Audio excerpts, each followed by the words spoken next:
ठीक है ना। अब मसला ये है कि कंफर्टेबल लाइफ क्या होती है, एक कंफर्टेबल लाइफ क्या होती है, एक बहुत बड़ा सवाल है। कंफर्टेबल लाइफ सर 4 5 6 चीज़ों पे मुश्तमिल है जी। पहली चीज़ है कि आपकी हेल्थ ठीक होनी चाहिए। अगर आप सेहतमंद ही नहीं है तो आपकी लाइफ कंफर्टेबल कैसे हो सकते हो? चुक पड़ी हुई है, आपको झुक नहीं सकते, सीधे नहीं हो सकते, गुर्दे खराब हो गए, डायलिसिस पे हैं, हार्ट आपका काम नहीं कर रहा, ब्रेन आपका काम नहीं कर रहा, असाब आपके डैमेज हो गए हुए हैं, चलते हुए आपको मसला है, तो कंफर्टेबल तो ज़िंदगी ना हुई ना, बेड पे है ना, वेजिटेबल है ना, आप में और बताऊं में कोई फ़र्क ना हुआ ना, ठीक। तो क्या फ़ायदा उसका? सब कुछ पीछे जो कुछ किया हुआ हमने उसका कोई फ़ायदा नहीं है, ठीक है। दूसरा ये होता है कि फैमिली आपकी अच्छी होनी चाहिए, अपनी फैमिली के साथ रहें, बच्चों के साथ रहें, पोते पोतियों के साथ रहें, नवासे नवासियों के साथ रहें, ठीक है। बहन के साथ ताल्लुकात ठीक हो, भाई के साथ ताल्लुकात ठीक हो, दोस्त हो। और अगर वो ही नहीं है तो क्या फ़ायदा? आप सेहतमंद भी हो, सब कुछ हो, लेकिन आपका बंदा आपका है ही कोई नहीं दुनिया में, अकेले पड़े हुए हैं, तो क्या फ़ायदा उसका, है ना।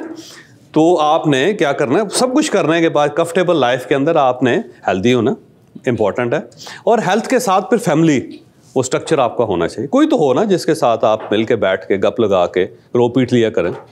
अब देख दूर दूर तक बंदे को रोने के लिए बंदा नहीं मिलता, है ना।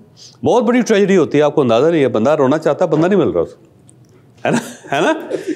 मरने में मैं देखता हूँ बहुत सारे लोग वो उनके फोत हो जाता है ना, वालिद फोत हो जाता है, बंदा पर चुप करके बैठा हो, क्योंकि उसको उन सब में कोई ऐसा बंदा नहीं मिलता जिसके सामने वो रो सके। फिर उसका कोई पुराना दोस्त आता है, कोई अजीज रिश्तेदार आता है, कोई भाई आता है, बस उसके गले लग के फिर टूटता है फूट फूट के, क्योंकि वो एक ही बंदा होता है जिसका इंतजार कर रहा होता है। क्योंकि रोना भी हर आदमी के साथ नहीं हो सकता, हंसना भी हर आदमी के साथ नहीं हो सकता, है ना। दुख भी हर आदमी को नहीं सुना सकते आप, ऐसे ही है ना। उसके लिए बंदा चाहिए आपको, और अगर आपने वो बंदे पे काम ही नहीं किया हो तो क्या फ़ायदा, सारे स्ट्रक्चर का कोई फ़ायदा नहीं। फिर अपना घर होना चाहिए जिसके अंदर सुख हो आपके, अपना, वो ज़रूरी है। गाड़ी आपके पास अच्छी होनी चाहिए, लेटेस्ट होनी चाहिए। मैं कहता हूँ यार पुरानी गाड़ियों में क्यों घुसे हो, अगर अल्लाह ने दिया हुआ है तो क्यों आप ये समझते हो कि करोला 84 सबसे बेहतर है? उससे आगे भी है, उससे आगे भी निकलो यार ठीक है, वो भी अच्छा होना है। आपके पास पैसे होने चाहिए कि बगैर सोचे समझे बिल्स अदा कर सके आप, बिल ना देखना पड़े आपको। बड़े अमीर लोग हैं ना, मैं रात को ना यहाँ पे एक दोस्त आए तो बड़े बिलियनर अमीर आदमी, उनको चाय पिला रहा था, ऐसे वजह का वाक़या, छोटा सा वाक़या। तो वो बिल आया ना, तो मैं उसको साइन करने लगा, कहते यार क्रेडिट कार्ड दो इसको। मैं क्या क्यों? कहता 40% लेस हो जाता। मैंने कहा यार मैंने ज़िंदगी में ये काम नहीं किया कभी, मैं यह अफोर्ड करता हूँ या नहीं करता हूँ? अगर मैं अफोर्ड करता हूँ तो मैं फिर बचत का नहीं सोचूंगा, और जिस वक्त मैं अफोर्ड नहीं करूँगा तो फिर मैं काम ही नहीं करूँगा, मैं जाऊँगा नहीं। मैंने कहा अल्लाह ने अगर आपको पैसे दिए हुए हैं तो ये मैं सिर्फ 40% रियायत के चक्कर में अपने आप को गरीब क्यों बनाऊँ? मेरी तो फीलिंग ही ख़त्म हो जाएगी ना। इसका मतलब ये हुआ कि मैं तो गरीब आदमी हूँ, फिर तो मैं गरीब आदमी हूँ तो फिर मुझे पीसी में बैठ के चाय पीने की क्या ज़रूरत है? जाते हैं किसी जगह पे जो 100 रुपये 125 रुपये की अच्छी, वैसे कोयटा चाय जो है ना, कोयटा चाय वाले, उसके कई फ़ायदे हैं। एक फ़ायदा ये है कि सस्ती होती है, दूसरा ये कि आपके गुर्दे ख़राब हो सकते हैं गुर्दे ख़राब हो सकते हैं ना, बड़ी अच्छी गोल्डन अपॉर्चुनिटी है। ये जो कोयटा चाय वाले, कोयटा पंजाब वाले चाय वाले, उनका कमाल ये है कि उनका दूध खालस होता है।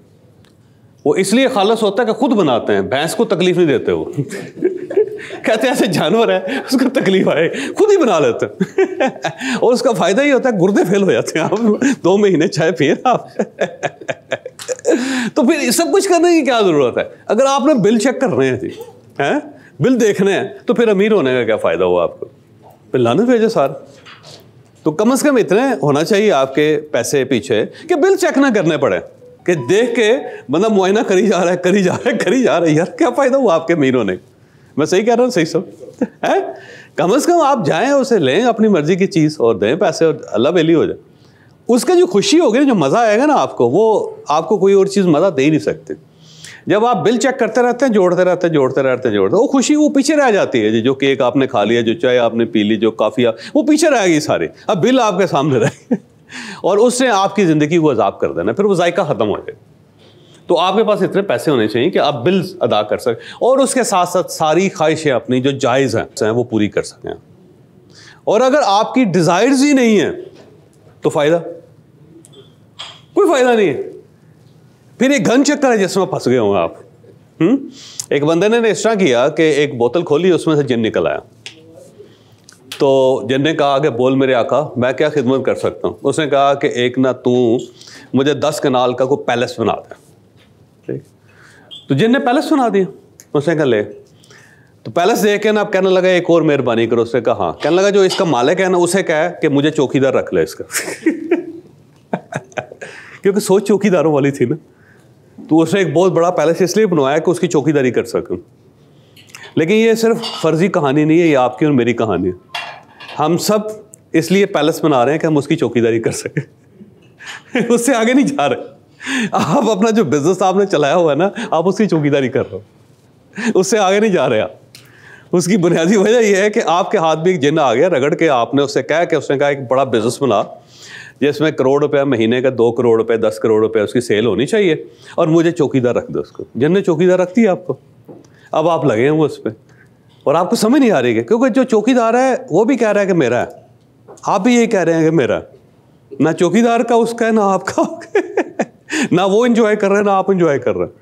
ऐसे ही है ना, एसी लगा के ना आपने एसी शेसी अच्छा लगा के अच्छा कमरा बना के बाहर बैठे हुए हैं धूप में, क्योंकि उसकी वजह यह है कि आप उस सिस्टम को उस सिस्टम के तहत चला ही नहीं रहे जिसके तहत उसको चलना चाहिए। बिजनेस बड़ा क्लियर है। लिहाजा ये याद रखें कि ये है सारी लाइफ का स्ट्रक्चर। इस स्ट्रक्चर में अगर कोई चीज़ मिस है ना तो फिर आप एक जेल वाली ज़िंदगी गुजार रहे हैं और मुझे आप पे तरस आ रहा है। फिर आप ये सारे काम छोड़ दें, इसका कोई फ़ायदा नहीं। ना तालीम के पीछे दौड़ें, ना काम के पीछे दौड़ें, ना दौलत के पीछे दौड़ें, ना कंफर्टेबल लाइफ के पीछे दौड़ें, क्योंकि आपको पता ही नहीं कंफर्टेबल लाइफ है क्या चीज़। ये कोई आगे वाली चीज़ है, ठीक है, इसमें कोई चीज़ मिस नहीं होनी चाहिए। दूसरा ये है कि जब हमारा एंड गोल एक कंफर्टेबल लाइफ है तो उसको नज़र में रखें सारे काम करते हुए। कहीं ऐसा ना हो कि एजुकेशन के चक्कर में फंस के आप कंफर्टेबल लाइफ को ज़ाया कर बैठे। कहीं ऐसा ना हो कि काम के चक्कर में पड़ के आप कंफर्टेबल लाइफ को ज़ाया कर बैठे हो। कहीं ऐसा ना हो कि आप दौलत के चक्कर में अपनी कंफर्टेबल लाइफ को सफ़र कर रहे हो। तो एंड गोल हमारी ज़िंदगी का यही है कि हमने एक अच्छी ज़िंदगी गुजारनी, और अच्छी ज़िंदगी गुजारने के वो 6 फंडामेंट्स हैं। एक तो ये है कि हेल्थ आपकी अच्छी होनी चाहिए, हेल्थ पे तो हो जाए, कुछ भी हो जाए। फैमिली लाइफ जो है ना उसको अच्छा करें, ठीक है। को बच्चों को बुकरात बनाने की कोई ज़रूरत नहीं है, उसको कामयाब करने की कोई ज़रूरत नहीं। होना हुआ हो जाएगा, नहीं होना हुआ नहीं होएगा, जो मर्ज़ी कर लें आप। तो ये अपनी नमाज है जो आदमी ने खुद पढ़नी होती है, आप नहीं पढ़ा सकते उसको, ठीक है। ये वो नेकी है जो इंसान ने खुद करनी होती है, आप नहीं कर सकते। आपने अपने बच्चों को पालना होता है, सिर्फ उनको एक अच्छी लाइफ देनी होती, बाकी काम उसने खुद करना, ठीक। तो बहुत ज़्यादा उसके ऊपर तवज्जो ना दें, बजाय इसके कि बाप और जो बच्चे का रिलेशन है वही ख़त्म हो जाए, उसको आप इंजॉय ना कर सकें, उससे निकलें। और दूसरा ये है कि अपना घर होना चाहिए, अच्छा होना चाहिए, छोटा हो अच्छा हो, रिलैक्स, साफ़ सुथरा। और इसके अलावा गाड़ी गुड़ी बदलते रहा करें। मैं और नहीं, मैं कहता हूँ गाड़ियाँ तो बेचने किसी की चेंज करते रहे कर, अच्छा रखा करें। पैसे अगर अल्लाह ताला ने दिए हुए हैं तो आप उसको खर्च करें, खर्च करने में मज़ा है, वैसे कोई फ़ायदा नहीं उसका, वैसे हबीब बैंक बनने का कोई फ़ायदा नहीं आपको। इसके साथ साथ जो है ना, आप जो डिज़ायर्स हैं, जो ख्वाहिश हैं, वो लिखें और लिख के उनको पूरा करना शुरू करें, ज़िंदगी उससे बेहतर होगी।